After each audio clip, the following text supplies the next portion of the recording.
I'm Abigail Muller. And I'm Kayla Kwan. And this is Have a Conversation, Chapter 3. When you find yourself in a conversation with a stranger, you might sometimes feel stuck. What should you say and how should you say it? It's hard to feel natural, and that makes having these conversations very difficult. You might be overthinking about what your hands or your face should be doing. These feelings of uncertainty and awkwardness can be amplified when you find yourself speaking to multiple people at a time, especially if there are dim lights and everyone has their eyes on you. The point of this demonstration that my psychology professor used was to show that the things you go through, trials, hard times, it doesn't affect your value and your worth. Now, my psychology professor could have said just that, and the point would have gotten across, but this was more memorable. Obviously, I remembered it and I used it in a further presentation. And so those are things that you can do in presenting that make things memorable.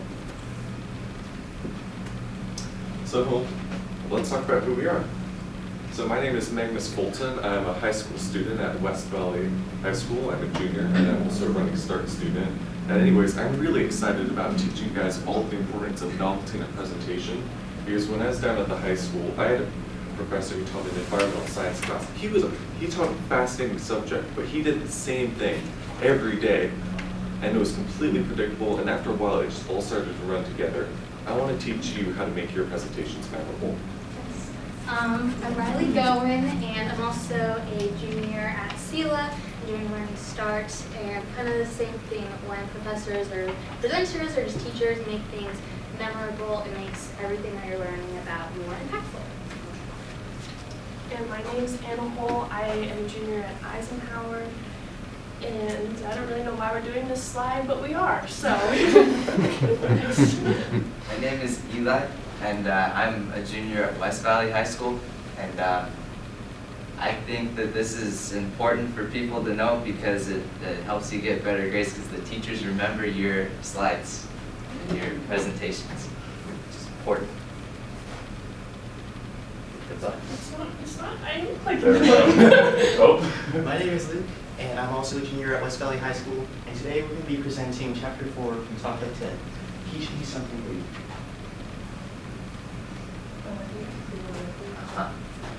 The best presenters all know that there is one thing that you can never ignore, and that one thing is novelty.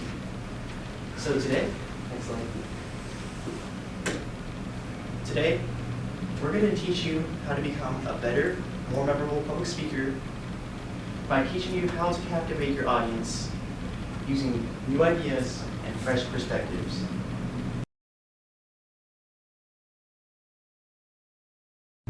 So first, we're going to go over what is called the 3 Ps of passion, practice, and presence. We're going to take a look at an example of Amanda Palmer in action.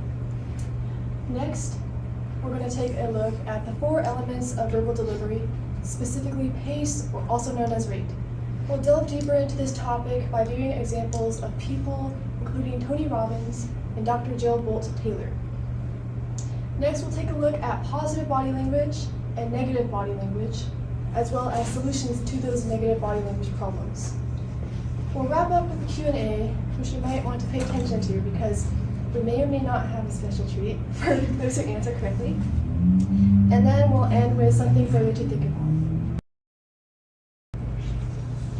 Our first assignment in this class was to do a small presentation on a hobby or skill that we had. And when I first heard that, I automatically started overthinking and overanalyzing all my choices. I was scared, I didn't want to sound dumb or embarrass myself.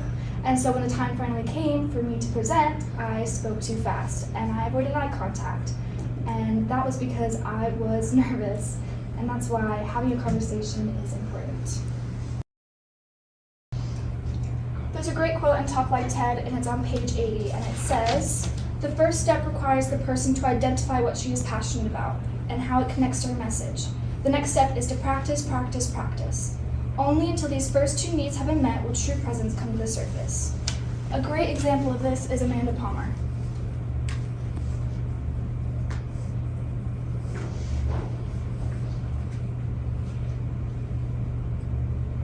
But I'm gonna ask for help because I saw it work on the street. So I fought my way off my label, and for my next project with my new band, the Grand Theft Orchestra, I turned to crowdfunding. And I fell into those thousands of connections that I made, and I asked my crowd to catch me.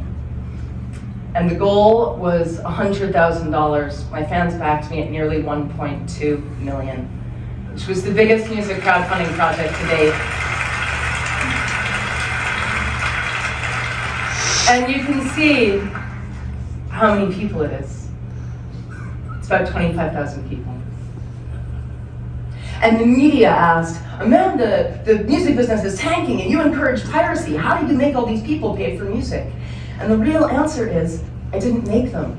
I asked them. Amanda Palmer has amazing passion because she's experienced it in her day-to-day life and on the streets.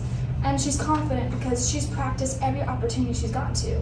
And because of those two things, her presence really comes to life on stage. Only after you've understood the 3 Ps, passion, practice, and presence, can you move on to the more technical side of presentations, verbal delivery. As you can see in this presentation, he had a ton of information in one little chart. So he had lifespan versus fertility rates with the population size of the country all in one chart. And another thing that was important about this is he made it interesting to his audience. He captivated them by getting them engaged in what was going on, by pointing out what was happening as everything moved around. So what I want you to take away from this is you have to show them a different way of doing things so that they will be interested in what you're showing them.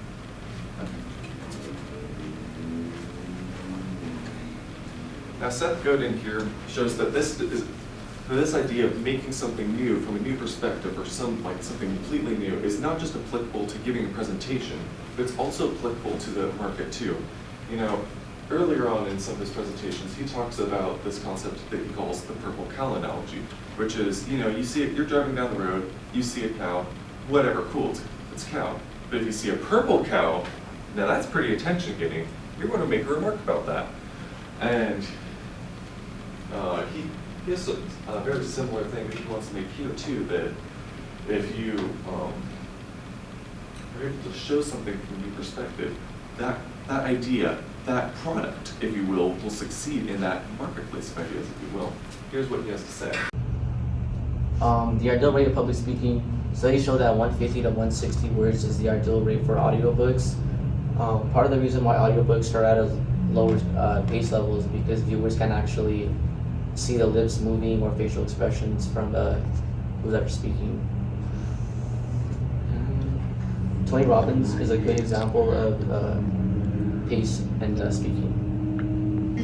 Number 6, you got to grow, and with what you grow, you have to contribute, because everything in the universe is either growing or dying. Everything in the universe is contributing or it's eliminated by evolution, if nothing else.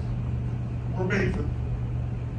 Some things you may have noticed from his presentation is there's actually a stage on there. He's not really on it because he likes to interact with his audience, and he uses his hands a lot to interact more with his audience, and kind of does more of a, kind of gets in your face, kind of telling you what he's talking about, just so you guys don't fall asleep and aware what's going on. Another example of public speaking is Dr. Gilboa Taylor. She does her words in about 2,700 words, her presentation.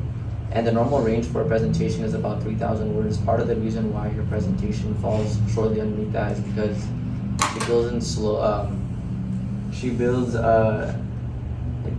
long pauses to build dramatic impact that pretty much fills in the time for her audience. This may seem like a lot of information to take in at once, but remember, no one is perfect. We all make mistakes, and we all need to practice in order to appear natural when conversing or presenting. There's a helpful quote by Carmen Gallo on page 107 of Talk Like TED, where he states, "Your delivery and gestures, mastered through hours and hours of practice, will enhance your overall message, but without passion and practice, your presence will be severely diminished." Continuing the quote on page 82 on Talk Like TED by Carmen Gallo says, "Your strength as a speaker comes from the inside." This may seem like a lot of information to take in at once because there are many tips to improve your conversational style presentation, but you have to really believe in yourself to see the effects of these changes. So what are you waiting for? You need to have confidence in yourself. This will help you turn an average presentation into a top-notch presentation that will engage the audience. So do you guys have any questions to further help you guys in your presentations? No? Great. Thank you. Thank you for your Thank you, time. Now it's your turn. What do the 3 P's stand for?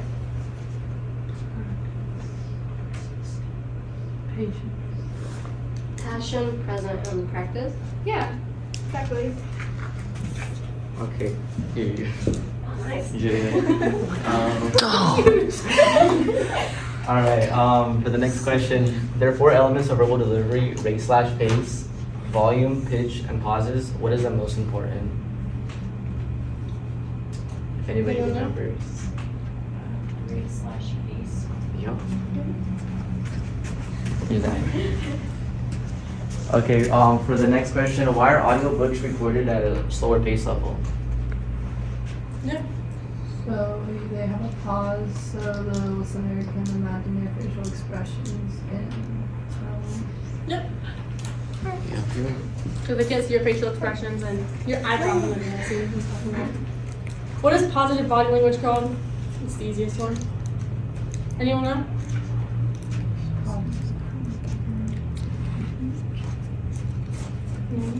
Gestures.